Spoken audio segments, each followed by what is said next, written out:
جد يا جد. نعم يا جد. لقد حلمت حلما جميلا. حلما جميلا، وما ذلك الحلم؟ مزرعة بها الطيور والأزهار. فجأة صار أمس.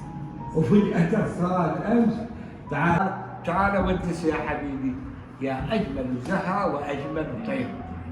عندما ننام يكون الوقت الأمس، وعندما نصحو نكون اليوم.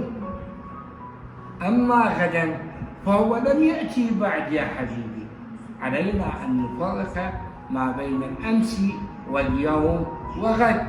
الأمس عندما كنا نائمين استيقظنا أصبح اليوم، وغدا هو الذي لم يأتي بعد.